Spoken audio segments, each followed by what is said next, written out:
फेरि यो हो यो बनाउनु सिकाऊ भन्दै थियो अनि मैले यसको सिकाउँछु आज। हेर मैले त यसलाई भन्यो भने चाहिँ अब पिङ्की के हो नि भन्छन् होइन। यसलाई देखायो भने त अब मेक्सिकन सनफ्लावर त भन्न पाइयो। यसको बनाउँछु है त। यसको म बुझाइदिन्छु, बुझ्नुहुन्छ बुझिहाल्छ। यति चाहिँ 6 तालुकको भयो अनि यहाँ 12, 18, 24 अनि 24मै फेरि अर्को राउन्ड हानेको 24 ताको छ। सेम फेरि यो पनि त्यसैको। अब योमा बुनौँ है। छैन मसँग त्यस्तै सेम टु सेम डिट्टो।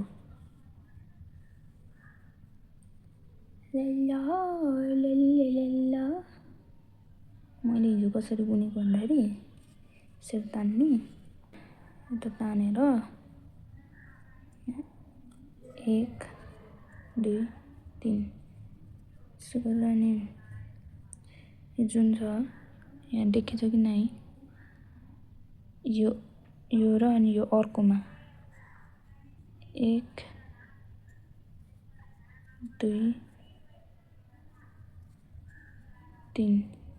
3 गर्ने अनि यसरी 2 गर्ने 2 चेन अनि यसमा स्लिप स्टिच यस्तो गर्ने फेरि त्यहीमै त्यसमा 3वटा डबल क्रोसे गर्ने सेम स्टिचमा। यो सेम स्टिचमा गऱ्यो भने चाहिँ यस्तो खालको हुन्छ कि यो फर्र खालको यो बस्छ कि यसरी।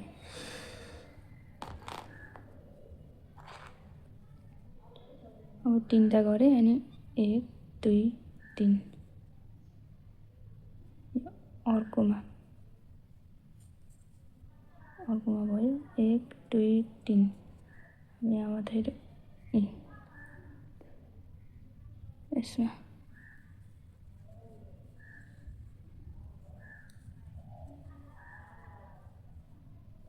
यो वास नगरेको धागो रहेछ नि साह्रै साह्रो हो कि 2 गर्ने यस्तो तान्ने। अब यहाँ 3वटा डबल क्रोसे एउटै उसमा एउटै स्टिचमा एउटै लुपमा अनि 3 गर्ने अनि यहाँ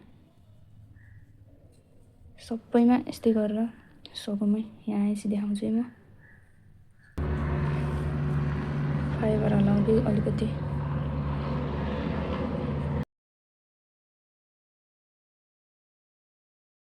1 2 3 यसलाई यसमा लास्ट त हाम्रो बोचेकोमा यसरी तान्ने।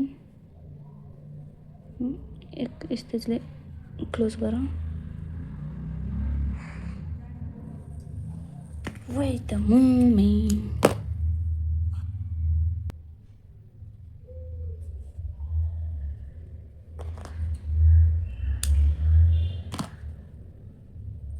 यसको यो पार्ट बनाऊँ है।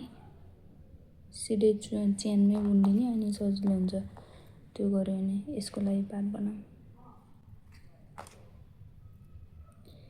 ठ्याक्क यसमा यो सेकेन्ड वालामा गरेपछि ठिक्कै हुन्छ।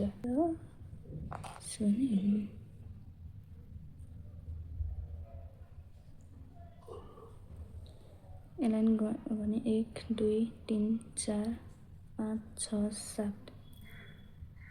7 7मा सिङ्गल स्टिच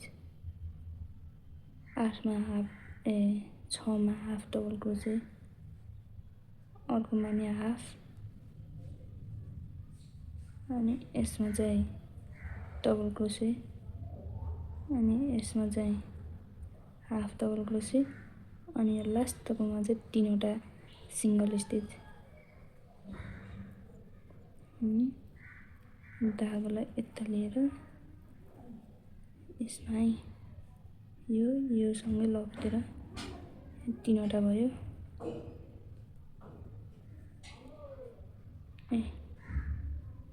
अनि यसमा हाफ डबल क्रोसे यसमा नि हाफ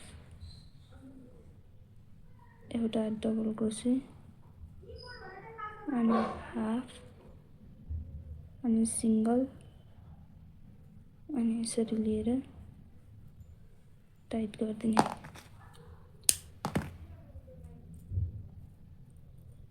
यसो तानेर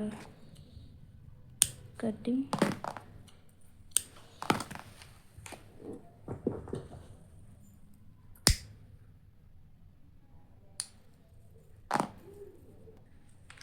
अनि यसको यहाँ हाल्ने एक ठाउँमा त्यो जोइन गर्ने चाहिँ लिएको छैन मैले, त्यो भएर यसरी जोइन गरिदिउँ। जम्पिङ त्यो लिएर जोइन गर्नु मिल्छ, नत्र यहीले गर्दा नि हुन्छ, त्यसलाई छुट्टै पैसा लाग्छ। रेडी भयो, रेडी।